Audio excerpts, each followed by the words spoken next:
Bible je vais mettre les passages sur l'écran. Le premier passage, ça sera voilà. Le premier passage est là, c'est dans Luc 5.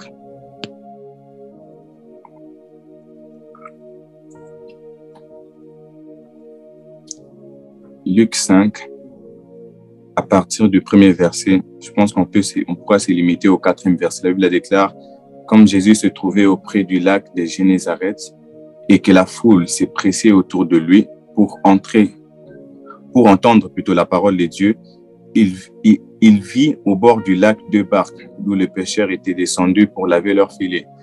Il monta dans l'une de ces barques qui était à Simon et il pria de s'éloigner un peu de terre. Puis il s'assit et de la barque, il enseignait la foule. Lorsque lui cessait de parler, il dit à Simon, avance en pleine eau et jetez vos filets pour pêcher. Deuxième passage, on va juste lire 3 textes. Deuxième texte se trouve dans Marc. Voilà, Marc 4.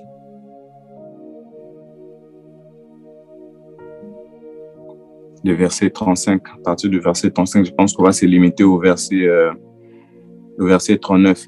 Ces mêmes jours, sur le soir, Jésus leur dit, passons à l'autre bord. Après avoir renvoyé la foule, ils l'amenèrent dans la barque où il s'est trouvé. Il y avait aussi d'autres barques avec lui. Il s'éleva un grand tourbillon et les flots se jeta dans la barque au point qu'elle se remplissait déjà. Et lui, il dormait à la poupe sur le coussin. Ils les réveillèrent et lui dirent, « Maître, ne t'inquiètes-tu pas de ce que nous périssons ?»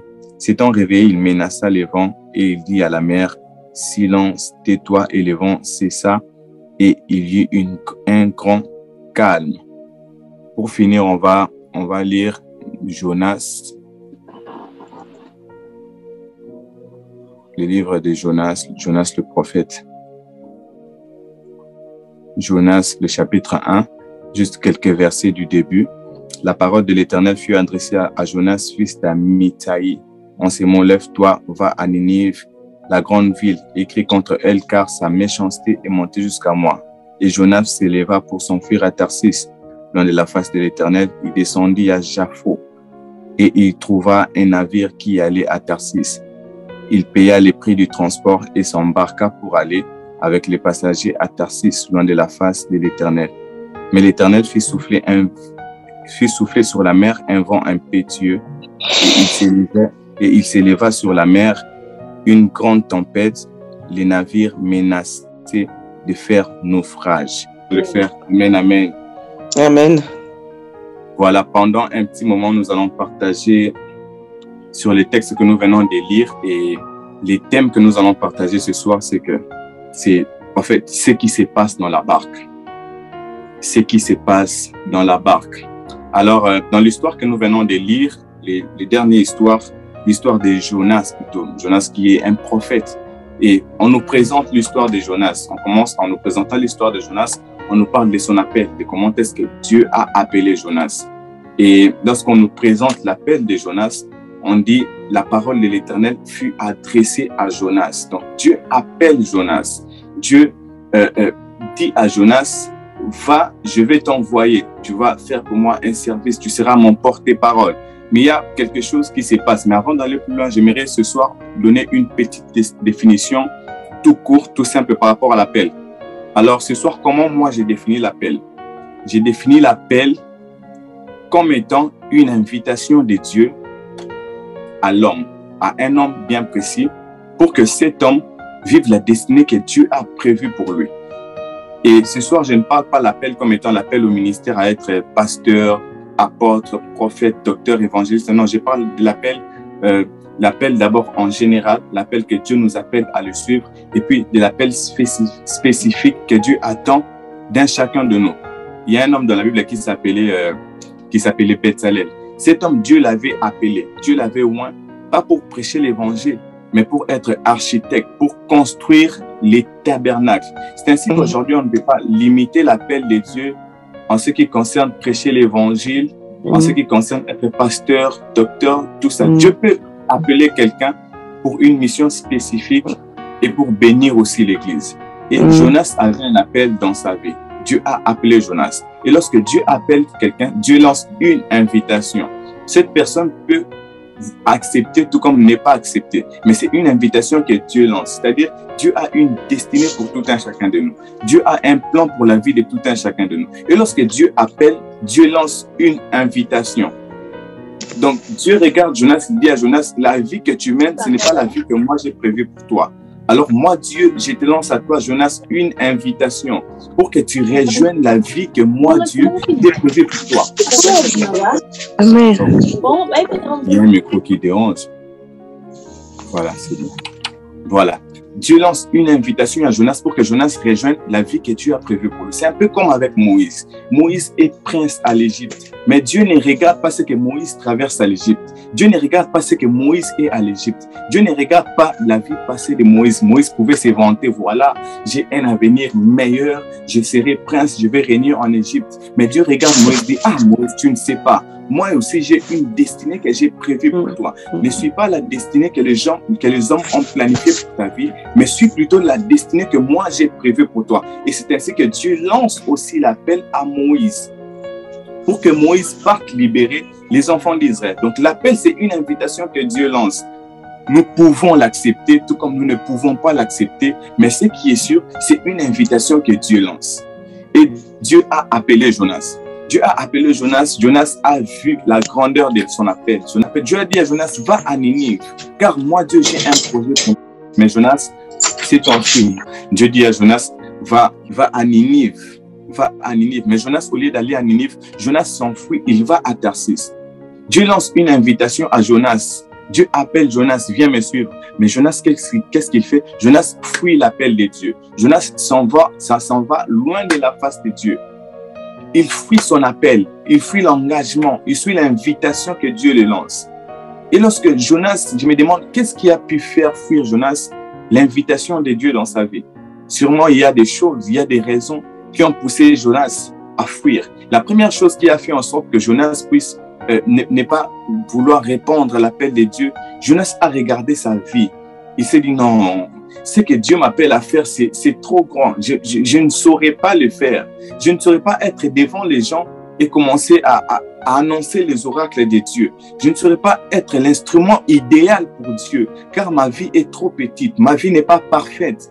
J'aimerais dire à quelqu'un qui se pose certaines questions que tu es le choix de Dieu. Peu importe ton passé, peu importe c'est par quoi tu as eu à passer, peu importe ta famille, peu importe ta localité. Lorsque Dieu te lance une invitation, sache que cela ne dépend pas de toi, ne dépend pas de ce que tu fais, ne dépend pas de tes compétences, ne dépend pas de ton intelligence, mais dépend du Dieu qui est capable de tout.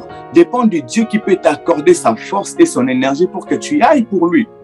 Jonas ne savait pas que la mission qu'il avait, il n'allait pas le faire avec sa force. Il n'allait pas le faire avec son intelligence. C'est un peu comme l'histoire de Gédéon où Dieu appelle Gédéon. Mais Gédéon regarde sa vie, il dit, je suis le plus petit de ma famille. D'ailleurs, ma famille est la plus pauvre, on n'est pas riche. J'aimerais dire à quelqu'un, ce n'est pas que l'appel de Dieu n'est pas question de famille. Cela n'a rien à voir avec l'identité. Cela n'a rien à voir avec ta localité. Lorsqu'elle tombe sur toi, lorsqu'elle te sélectionne, elle a pour mission de te faire devenir quelqu'un de grand, quelqu'un que tu ne pouvais pas être par toi-même. Gédéon par lui-même ne pouvait pas être un vaillant héros. Mais ce que j'aime à chaque fois que Dieu lance un appel dans la vie d'une personne, c'est que cet appel est toujours lié à une parole qui sort de la bouche de Dieu. Dieu dit à Gédéon, vaillant héros. Lorsque Dieu appelle quelqu'un, il y a toujours une parole. Cette parole qui sort, qui dit, va, je t'envoie. C'est cette parole qui a la possibilité de te donner le pouvoir, l'autorité qu'il faut pour que tu accomplisses la mission. Moïse n'avait pas les compétences qu'il fallait. Moïse n'était pas parfait. Gédéon aussi n'était pas parfait. Mais lorsque Dieu les a sélectionnés, Dieu a dit, voici Moïse, je t'envoie et j'ai fait de toi Dieu devant Pharaon. Automatiquement, cette parole que Dieu a libérée dans la vie de Moïse lui a donné la capacité de manifester la puissance de Dieu. Parce que n'oublions pas une chose, Dieu a créé le monde par sa parole. Et la parole de Dieu suffit pour nous convaincre, suffit pour nous aider à manifester son autorité. J'avais déclaré au commencement, la terre était informe et vide. Et Dieu dit que la lumière soit. Donc, c'est par la parole que Dieu appelle à l'existence même des choses qui n'existent pas. Alors, si Dieu appelle à l'existence des choses qui n'existent pas, à combien plus forte raison, toi qui l'as envoyé? Et Jonas ne savait pas ça. La deuxième des choses qui a fait en sorte que Jonas ne puisse refuser l'appel de Dieu, Jonas a regardé derrière lui. Jonas a regardé Ésaïe. Jonas a regardé Moïse. Il a regardé les exploits de tous ces grands hommes. Il s'est dit non, moi je ne suis pas digne, je ne peux pas y aller. Moïse a eu à séparer la mer en deux. Élie a eu à faire descendre le feu. Ésaïe a eu à donner des prophéties. Et lorsqu'il a regardé toutes ces choses, il s'est dit non, moi je ne suis pas capable. J'aimerais dire à quelqu'un, le Dieu qui a fait de Moïse ce qu'il est devenu dans la Bible, il est le même Dieu qui est capable de faire de ta vie un grand homme aujourd'hui. Le Dieu qui a fait d'Élie, les grands Élie de la Bible, par la parole qu'il a libérée, par l'appel qu'il a lancé dans la vie d'Élie, c'est le même Dieu qui est capable de prendre ta petite fille, de prendre la vie que tu vois qui n'est pas très agréable et de faire devenir cette vie une grande vie devant les hommes. Une vie que les hommes apprécieront, que les hommes diront exactement cet homme à Dieu. Jonas ne savait pas cela. Jonas a regardé sa vie. Jonas a regardé Moïse. Jonas a regardé les autres prophètes. Il a dit, voilà, je suis trop petit. Les autres ont eu à faire des grands exploits. C'est de même qu'aujourd'hui, des fois, quand Dieu appelle quelqu'un, tu regardes des gens qui sont devant toi. Par exemple, Dieu t'appelle à être dans la politique. Dieu t'appelle à être un grand homme d'affaires. Tu regardes ceux qui sont devant toi. Des exploits qu'ils ont eu à accomplir et directement, tu te décourages. Tu te dis, non, ça, je ne peux pas. J'aimerais dire à quelqu'un, rien n'est plus grand que mon Dieu. Rien n'est plus grand que ton Dieu. Si Dieu t'appelle, alors, il t'a aussi donné les compétences pour réaliser cette mission. Il t'a donné les compétences pour accomplir cette mission. Et la Bible nous parle de son appel. Et après son appel, on nous présente Jonas. Et c'est par là maintenant que j'aimerais commencer mon message un peu rapidement et puis on va conclure pour prier. Dieu appelle Jonas. Jonas fuit loin de l'appel de Dieu. Alors, nous devons d'abord comprendre ce soir, c'est quoi la barque? La barque peut représenter plusieurs choses. La barque peut représenter ta vie. La barque peut représenter tes affaires. La barque peut représenter ton travail. La barque peut représenter tes études. La barque peut représenter ton mariage. Jonas s'est enfoui loin de la face de Dieu. Il a eu à payer son ticket pour entrer dans une barque. Par là, j'aimerais donner un petit conseil pour dire ceci. Nous devons toujours avoir les discernements. Jonas entre dans la barque, mais ce que les hommes qui étaient dans la barque ne savaient pas, ce que les propriétaires de la barque ne savaient pas, ce que les commandants, les capitaines de la barque ne savaient pas, c'est que l'homme qui l'a accueilli dans sa barque avait sous son autorité, avait sous sa tête la colère de Dieu. L'homme qui l'a accueilli dans sa barque, l'homme qui l'a accueilli, c'est vrai, Jonas avait même payé l'argent. Il y a des gens de fois qui viennent dans nos vies. La vie peut représenter la barque, qui viennent dans nos maisons. La maison peut représenter la barque, mais qui ont sur eux la colère de Dieu. Et lorsque nous accueillons ces personnes, automatiquement, nous embrassons des situations difficiles. Nous embrassons des crises financières. Nous embrassons des complications. Nous embrassons des problèmes. Et ces hommes ont eu à accepter Jonas dans leur barque. Bien qu'il avait payé les tickets. J'aimerais dire à quelqu'un, même dans les affaires que nous faisons, nous devons toujours apprendre à discerner, à demander la volonté de Dieu. C'est vrai, quelqu'un peut venir avec son argent, mais il vient avec son argent pour sécher tes affaires. Il vient avec son argent pour apporter les blocages dans ta vie. Nous devons toujours prier que Dieu nous aide à discerner. Jonas avait sur sa tête la colère de Dieu. Et lorsqu'il est entré dans cette barque, la colère de Dieu est tombée sur tout le monde. Et ils étaient en train de naviguer, ils étaient en train d'aller. Subitement, les vents s'élèvent. La mer commence à s'agiter. Pourquoi? Parce qu'il y a quelqu'un dans la barque qui a la colère de Dieu sur lui.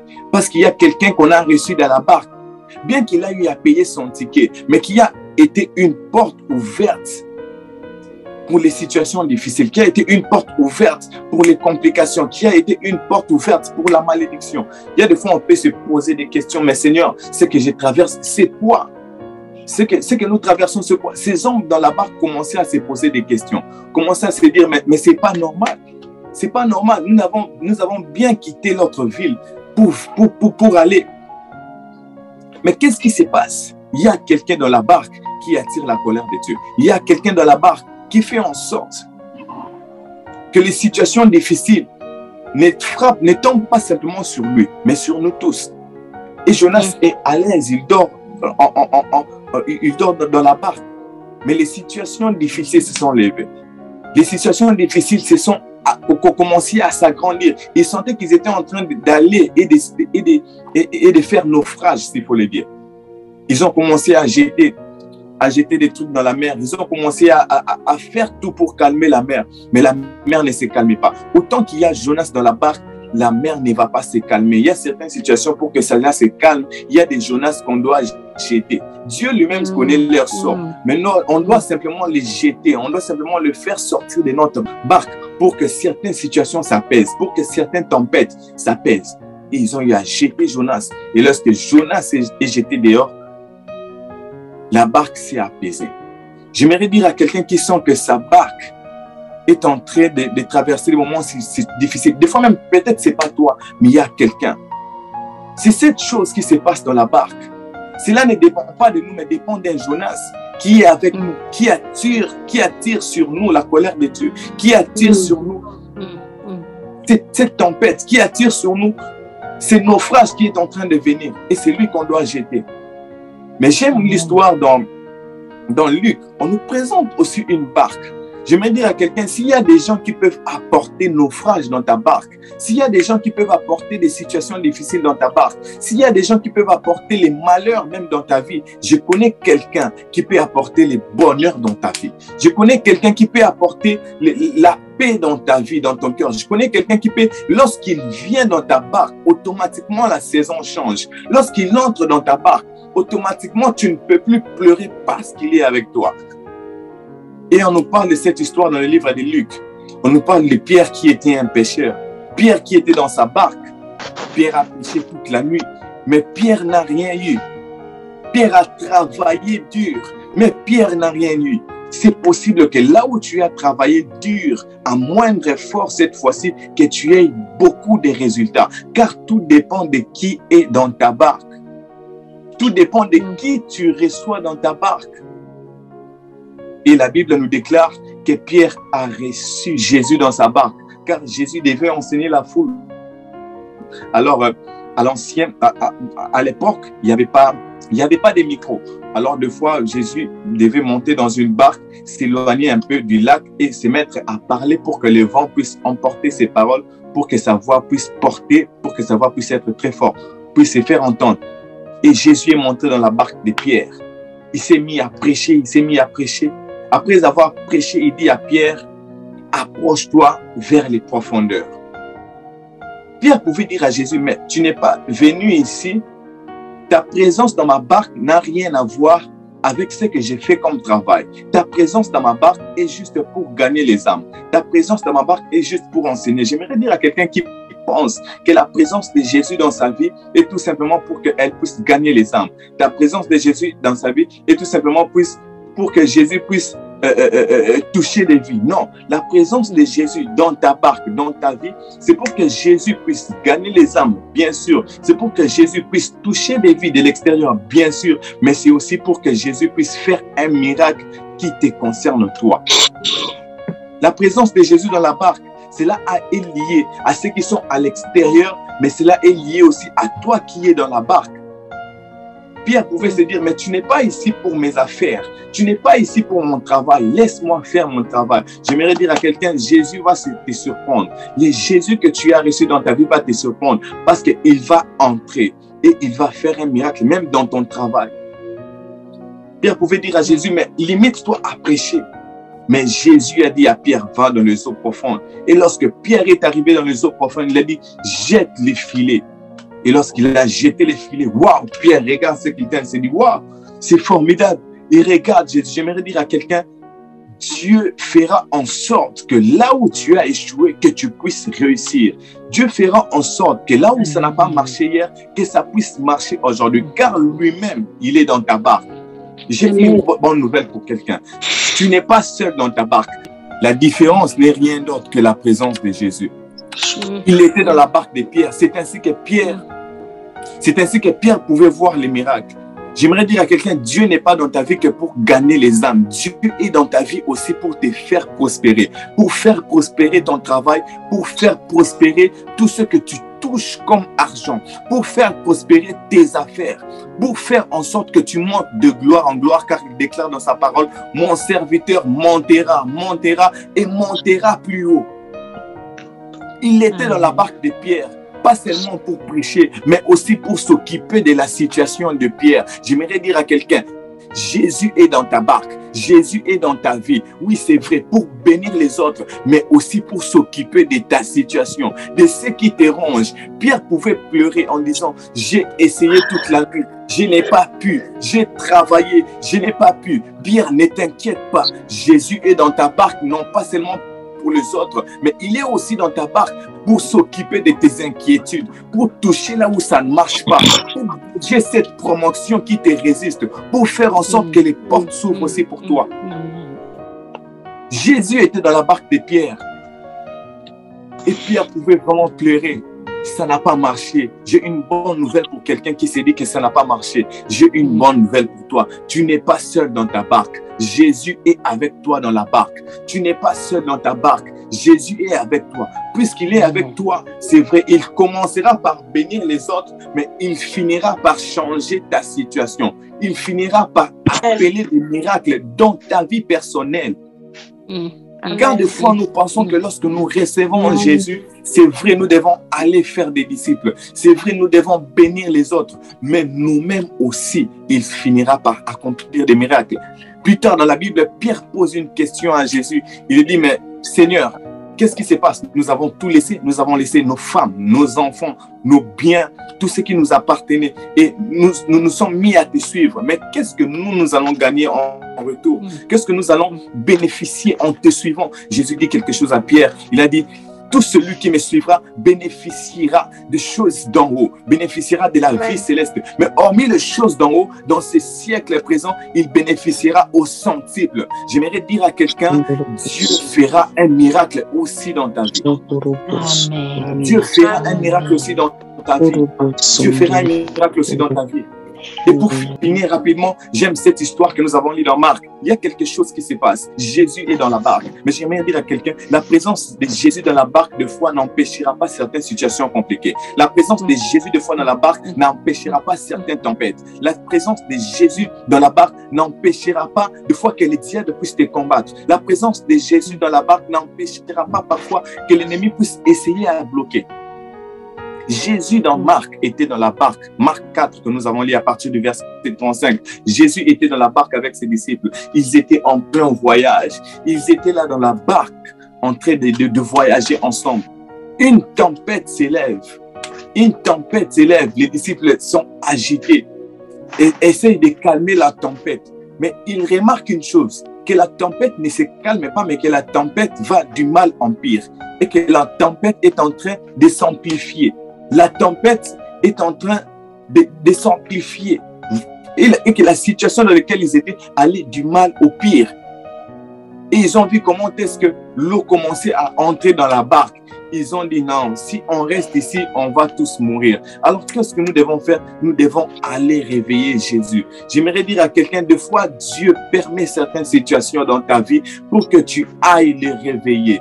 Pour que tu ailles les réveiller. N'attends pas que le naufrage vienne pour que tu dises que Dieu, tu m'as abandonné. Pour que tu dises que Dieu, tu m'as délaissé. Non, il ne t'a pas délaissé. Il est là avec toi dans la barque. Mais c'est à toi de les réveiller. C'est à toi de les dire, Seigneur, mais cette situation, je n'arrive pas à les maîtriser. J'ai fait appel à toi, le Créateur de toutes choses, pour que tu fasses cesser cette tempête. La présence de Jésus fera en sorte aussi que certaines situations viennent, car aussi grand que sera ta situation, aussi grand aussi que sera la manifestation de ton Dieu. Oui, j'aimerais le redire à quelqu'un, aussi grand sera cette situation, aussi grand aussi sera la manifestation de ton Dieu. Amen. Ne t'inquiète pas, même quand la mer rouge cale devant toi, dis-toi certainement, c'est que Dieu veut se révéler à un autre niveau. Quand une situation te bloque, quand une situation te freine, quand les murs de Jéricho s'élèvent devant toi, dis-toi simplement non, ce n'est pas les moments de pleurer, mais c'est les moments de voir mon Dieu s'élever. Ce n'est pas les moments de me lamenter, mais c'est les moments de voir une autre dimension de Dieu que je n'ai jamais vue. C'est les moments de voir la main de Dieu dans une autre dimension que je n'ai jamais expérimentée. Même lorsqu'on te jette dans la fosse au lion, même lorsqu'on te jette dans la fournaise ardente, ne pleure pas, car quelqu'un qui sera avec toi. Et je ne te délaisserai point, je ne t'abandonnerai point. Il n'a pas dit qu'il va te laisser, il n'a pas dit qu'il va te délaisser. Alors peu importe ce que tu pourras traverser, sache une chose, que tu n'es pas seul. Il y a quelqu'un dans ta barque qui est capable d'arrêter la tempête. Il y a quelqu'un dans ta barque qui est le créateur de toutes choses. Alors, puisqu'il est le créateur de toutes choses, c'est lui qui maîtrise sa création. J'aimerais dire à quelqu'un, peu importe les situations qui pourront s'élever contre toi, cela ne sera pas aussi grand que ton Dieu. Peu importe les situations difficiles, cela ne sera pas aussi grand que ton Dieu. Car ton Dieu est capable, car ton Dieu a la possibilité de changer les circonstances. Ton Dieu a la possibilité de changer les situations. Ton Dieu a la possibilité de changer toutes choses. Il était dans la barque, mais il fallait une chose, que les disciples puissent les réveiller. Il fallait une chose, que les disciples puissent les bouger. Il fallait une chose, que les disciples puissent faire appel à lui. Ce soir, j'aimerais dire à quelqu'un, Dieu est dans ta barque. Et pendant quelques minutes, j'aimerais que l'on puisse prier. Je ne sais pas ce que vous traversez, mais par rapport à nos vies, par rapport à nos familles, que nous puissions dire à Dieu, Seigneur, lève-toi dans ma vie. Seigneur, lève-toi dans ma famille. Seigneur, lève-toi dans cette situation que je traverse. J'aimerais te voir. J'aimerais te vivre. J'aimerais voir ta puissance. J'aimerais voir ta main. Est-ce que nous pouvons élever nos voix pendant un moment et prier, dire à Dieu, Seigneur, je vais voir ta main à l'œuvre. Je vais te voir dans ma famille. Je vais te voir dans ma vie. Élevons nos voix et prions au nom de Jésus. Alléluia. C'est la seule façon, c'est le seul moyen pour ne pas donner accès au diable. Le seul moyen pour garder notre cœur plus que toute chose, c'est le fait de méditer la parole, c'est le fait de boire, le fait de veiller à ce que cette source de vie ne puisse jamais sécher. De pouvoir, si notre foi était affaiblie, qu'il puisse nous accompagner, qu'il puisse la redoubler, la multiplier. Que si des fois on avait tendance à pas forcément obéir, même dans les petites choses, que nous puissions vraiment obéir dans les petites choses, afin que quand il va nous confier des grandes choses, on puisse être prêt aussi à obéir et à le suivre. Amen. Amen.